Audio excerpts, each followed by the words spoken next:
Hello and welcome to The Book Was Better. We're fixing today's movies one book at a time. And as you well know, this is a sophisticated show, dedicated to brightening the spirit and sharpening the mind for the erudite in us all. Dude, Crimson, look, I just found some plans for some rocket launchers that we can attach to your car. Don't ask me how, I know a guy. But I just need your keys and about $500. We can start souping everything up immediately. It'll look so freaking cool. And you're busy. So I'll be out here. Yeah. And here on The Book Was Better, we like to focus on the classics time and again. Tales such as The Iliad, The Hobbit, and The Christmas Carol are all wonderful classics in their own right, but they do not possess the style, the history, or the renown of Alexandre Dumas's timeless tale, The Three Musketeers. The Three Musketeers are some of the most internationally recognized characters in all of fiction. They represent strength, noble character, loyalty, and they celebrate witty responses. Why don't you use your right hand on those? I save my right hand for my drinking. The Three Musketeers have been adapted into multiple movies and several TV shows. They're in books, on stage, on TV, in comics, video games, and cartoons, several of which are old Tom and Jerry episodes. Touché, pussycat. The Three Musketeers was first written way back between March and July of 1844 in serial form. Alexandre Dumas, who also wrote The Count of Monte Cristo, and yes, that's on the list too, based The Three Musketeers loosely on another book. Mémoires de Monsieur d'Artagnan, Capitaine Lieutenant de la Première Campagne des Musketeers de Roy, by Gatain de Cortelles de Sandras. And if it's not obvious, I'm dropping all pretense that I can pronounce anything in French. In fact, Dumas stole the book from the Marseille Public Library, keeping it to himself when he left the city for Paris. The library apparently still has the card index to this day. And you thought your library finds were bad? Now, there have been several adaptations of The Three Musketeers made into movies, but I've decided to tackle the 2011 version directed by Paul W.S. Anderson. Why? Easy target. This version was a flashy retelling of The Three Musketeers, focusing on special effects, especially the 3D! It stars Logan Lerman as D'Artagnan, Matthew Macfadyen as Athos, Ray Stevenson as Porthos, Luke Evans as Aramis, Mila Jovovich as Milady, and Orlando Bloom as the Duke of Buckingham. And it also pushed heavily on the 3D in its trailers, but that wasn't enough to save their low sales. However, we'd like to think this is totally justified since 3D is bullshit and adds absolutely nothing to the cinema experience. So, can the 2011 adaptation set itself apart from the many, many other versions of this story? Can it at least be good? Well, let's find out for ourselves in The Three Musketeers. And only a few men can prevent the coming apocalypse.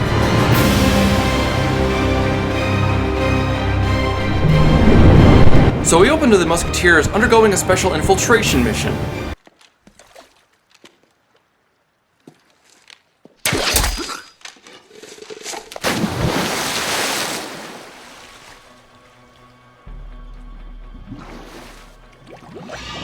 And I'm immediately reminded of Call of Duty.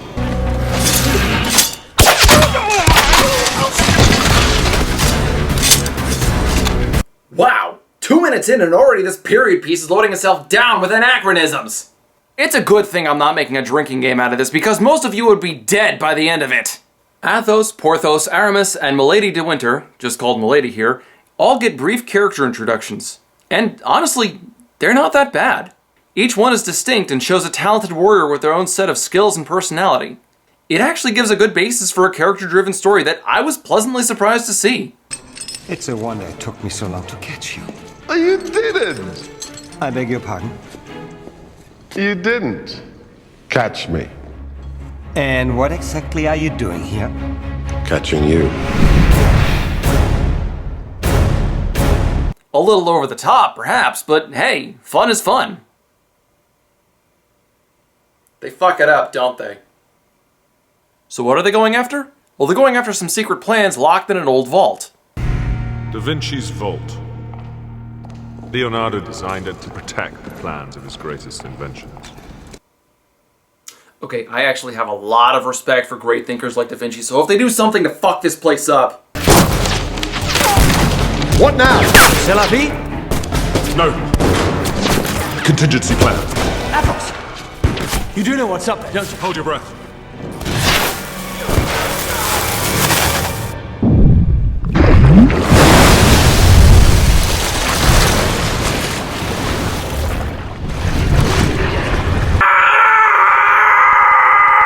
But they do get some karma in the form of betrayal. Milady sells the group out to the Duke of Buckingham, who gets the plans for himself. And it reveals that the plans are blueprints for an airship a la Final Fantasy IX. I'm so conflicted. One moment, I like what I see on screen, but then the next, I get annoyed and I just want to punch someone in the face. A year passes by, and we get to meet D'Artagnan, the son of a poor noble out in the country. Your adversary will not always be as noble as you. Remember that. And I have nothing left to teach you. I doubt that, Father. Yeah, so do I. Because after this scene, Logan Lerman never fights this well again. D'Artagnan wants to become a musketeer, having grown up listening to stories about their exploits. So he heads off to Paris to join their ranks. But two important things happen to him along the way. The first is when he runs into some asshole at a rest stop who happens to be the captain of the Cardinal Guards.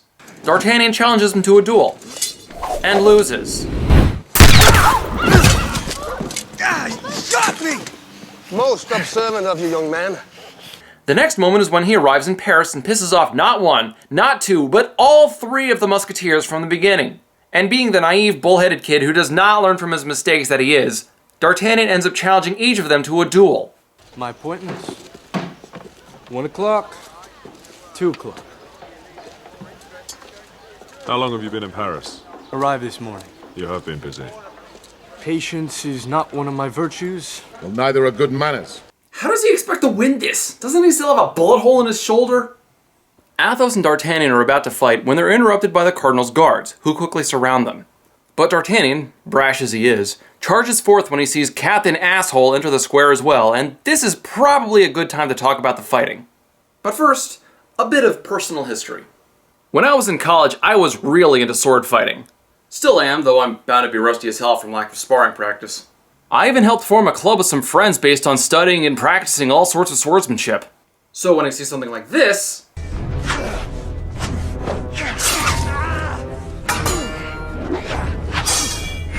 I get excited and pumped up. And then when I see something like this,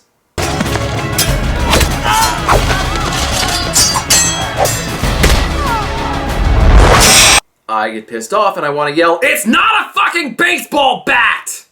Lerman loses all the control he displayed in the scene with his father, swinging the rapier too hard, overextending himself, leaving himself wide open for attack, and clearly throwing himself off balance.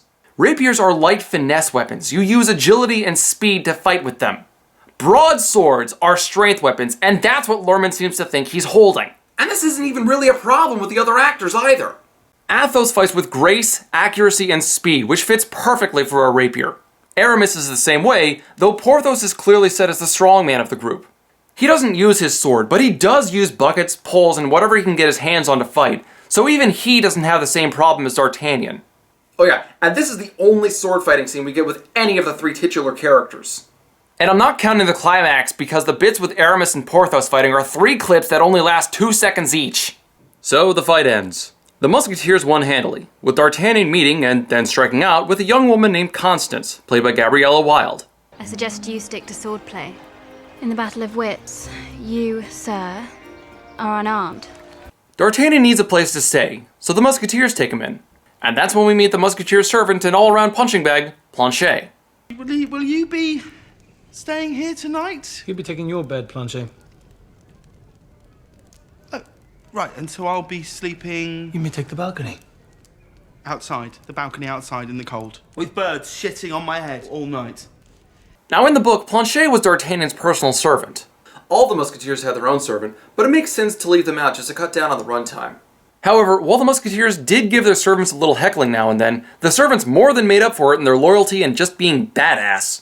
In one scene, all 4 Musketeers and their servants hold a recaptured bastion from a force of rebels attacking them. 1, 2, 3! Oh, sorry! Didn't see you there! Damn you! Still, the Musketeers treated them better in the book than what poor Planchet has to put up with here.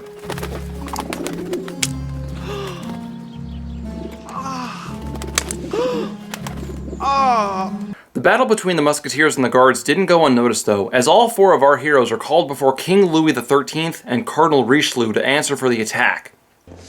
Brawling with the Cardinal's guards. It's very bad. What have you got to say for yourself? We humbly beg your pardon, Your Majesty. New suits. All round, I think. King Louis here comes off as very immature, doting on his musketeers, not taking part in the peace talks between France and England, and trying to fawn over Queen Anne, but not really knowing how. I'm wearing blue. Honestly, it does kind of work in context. King Louis didn't appear much in the book, so the movie's taking a little more leeway with him, which gives the Musketeers an out when they get in trouble and puts a thorn in Cardinal Richelieu's side. I tire of these royal children. It's time to make our move. The Cardinal, however, has no more patience with the King and plots in secret to pit England and France into war so that King Louis would be dethroned and the Cardinal could seize power. And he works with his double agent, Milady. Their plan is to falsify a scandal between Queen Anne and the Duke of Buckingham by putting love letters with the Duke's seal inside Queen Anne's desk. However, I doubt that the King will accept such letters as definitive proof of his wife's indiscretion. Then we shall provide him with something a bit more substantial. A piece of the Queen's jewelry given to Buckingham as a token of affection. This is actually pretty close to what the book did. See, there, the Cardinal and Milady plotted pretty much the same thing, only there, the Queen actually was having an affair, and exposing it would have brought France and England to war. So the rest of the adventure comes down to the Musketeers racing to England to get the jewels back to Queen Anne before the ball she's obligated to wear them to. In many ways so far, this movie is not really a bad adaptation of the book. I dare say some of it, despite how ridiculous it is good. Even though the movie has an out-of-place warship designed by Leonardo da Vinci. But it's not all perfect. Take Milady, for instance. In the book, she was conniving, cunning, and selfish, and although the movie captured that facet of her personality, she wasn't supposed to be a fucking assassin. I might not mind so much if they didn't rely on a few old cliches to show it off, like recreating the classic laser hallway scene.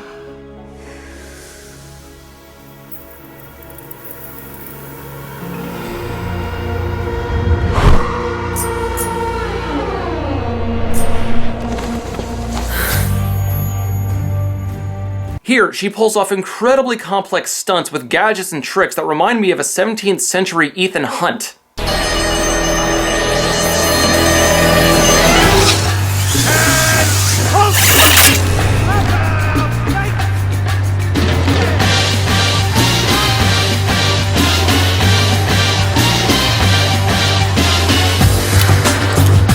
Plus, half the time she's in these types of scenes, she looks like she's barely aware of what's going on, like a vapid cheerleader who got lost in an art museum. Why are there so many naked people? So the Musketeers make their way to England to break into the Tower of London, a heavily guarded fortress across the English Channel, where the Duke and Milady are expecting them with double the usual guard. Their chances of success are somewhere between slim and nil. But Athos has a plan. That's how it's done. And that's exactly what she'll expect. So we do. The unexpected. The plan hedges largely on D'Artagnan, disguising himself as another guard, slipping past security and... Oh. See, that's what you get when you bet on Logan Lerman. You lose. Actually, D'Artagnan getting captured was part of the plan, and it does lead to a pretty cool scene.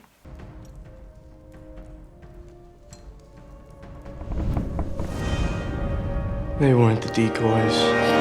I was. After some build-up, we get to see the dreaded warship in action, and... okay, it's actually pretty good. Its payload includes your traditional cannons, as well as a flamethrower, a few bombs, and a Gatling cannon. Jeez, imagine how much easier it would have been if Luke Evans got to use one of these against Smaug.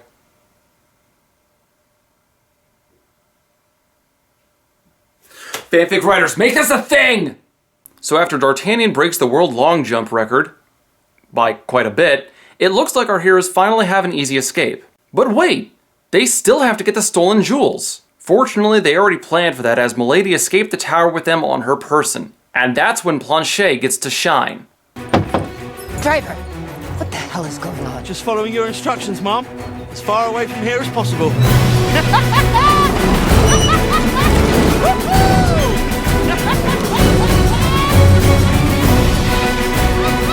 On board the airship, Athos recovers the diamonds and finally gets a chance to extract revenge on Milady for betraying him at the beginning of the movie. Did you kill Buckingham? No. But you will kill me. Yes. You would spare him, but kill me. Yes. I don't hate Buckingham. But he should have pulled that trigger a little sooner because Milady decided to take her own life by jumping from the ship. At least she died the way she lived. By plummeting from a blimp? On her own terms. It looks like the Musketeers have an easy trip home in store for them, but the Cardinal throws in one more barrier.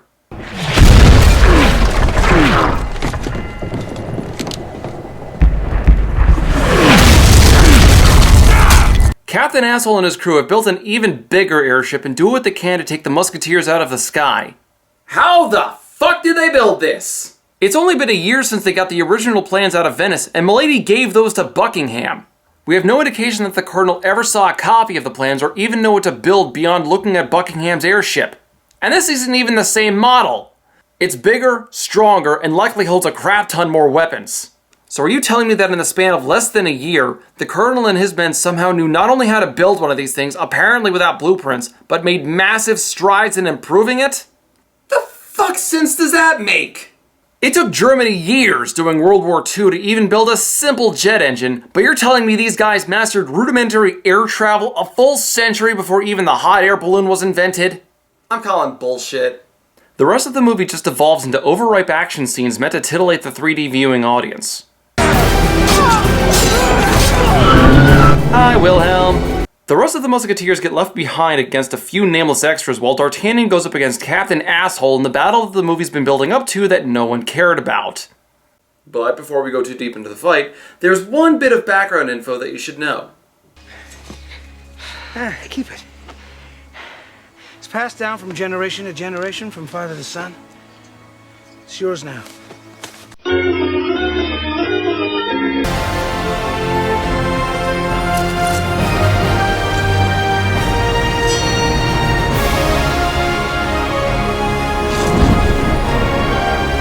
Way to treat your family heirloom, kid. So Queen Anne gets her jewelry back in time, the Cardinal's airship crash lands on Notre Dame Cathedral, how's that for blasphemy? And the Musketeers save the day once again. They do so well that the Cardinal offers them all jobs, but they politely decline. I already have a job. I'm a drunk. I'm independently wealthy. Thanks. I know. And they end on that famous line that we all know is coming. All for one, and one for all! So that was The Three Musketeers. This one was difficult to judge. Now, the book was quite enjoyable. I read the Windermere Reader's Translation, and I have to say, the story aged very well. The characters had their own distinctions and behaviors, and it was entertaining to see them interact with each other. It was funny at times, there were several great lines, and the plot had several exciting twists and turns. I will say that the fight scenes could have used a little more detail, and some bits became so loaded down with extraneous text that it became hard to follow, but hey, that was just how they wrote back then. This classic has stayed with us over the centuries for good reason. It gets a 4 out of 5. Now, I don't think I've ever reviewed a movie where I've flip-flopped so much between praising and damning it before. Several aspects of the movie are good. The characters are set up well and their actions were consistent. Costuming and set pieces look great. The music really fit the scene, and there are multiple good lines. The wonderful thing about fighting an imaginary opponent, Captain Rochefort, is that he's always greatly skilled, yet easily defeated. However, there are also just as many problems to contend with. The last 30 minutes dropped all character work in favor of flashy special effects, there are a few continuity errors, and since most of the fights focus on D'Artagnan, the choreography was sloppy. Still, I wouldn't call it a horrible film. It could have been better, but it could have been far worse. If you don't have a favorite movie version of The Three Musketeers, you might enjoy this one. It gets a 3 out of 5. Now, as an adaptation, I have no idea where to stand. On one hand, it did a good job bringing the characters to life, and it did a good job presenting the tense environment between France and England. Plus, it followed at least some of the book's plot, albeit with a few liberties. The Musketeers are more famous as characters, not necessarily for the events in the book, so there are multiple different adventures they could take part in. On the other hand, it's filled with anachronisms, the entire subplot about the airship doesn't fit in with the rest of the world and as such feels forced, and it ultimately doesn't really do that much to stand out among other adaptations. I liked parts of it, but really didn't like others. Every time the movie does something cool, it follows it up with something derivative or cliche. But I guess when you take everything into consideration, it just breaks even. As an adaptation, this movie gets a 3 out of 5. And so ends another classic story, a timeless tale that may very well live on forever. Join us next time when we review... Crimson! The Alamo has an early access viewing for Jurassic World and has half off on wings. Half off? Fuck yeah, let's go!